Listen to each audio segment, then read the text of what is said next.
السلام عليكم ورحمة الله وبركاته.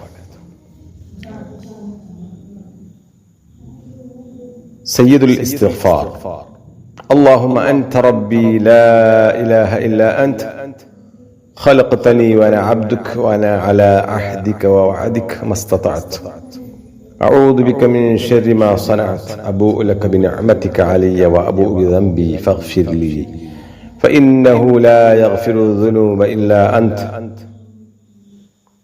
ആരെങ്കിലും നല്ല മനസ്സുറപ്പോടെ ആത്മാർത്ഥമായി ഈ പ്രാർത്ഥന പകലിൽ ചൊല്ലി രാത്രിയാകും മുമ്പ് മരണപ്പെട്ടാൽ അവൻ സ്വർഗാവകാശിയാകുന്നതാണ്. ആരെങ്കിലും നല്ല മനസ്സുറപ്പോടെ ആത്മാർത്ഥമായി പ്രാർത്ഥന രാത്രി ചൊല്ലി നേരം വെളുക്കും മുമ്പ് മരണപ്പെട്ടാൽ അവൻ സ്വർഗാവകാശിയാകുന്നതാണ് എന്ന് മുത്തുനബി സല്ലല്ലാഹു അലൈഹി വസല്ലം തങ്ങൾ പറഞ്ഞിരിക്കുന്നു.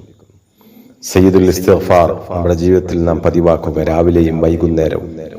അല്ലാഹു അനുഗ്രഹിക്കട്ടെ. ആമീൻ യാ റബ്ബൽ ആലമീൻ.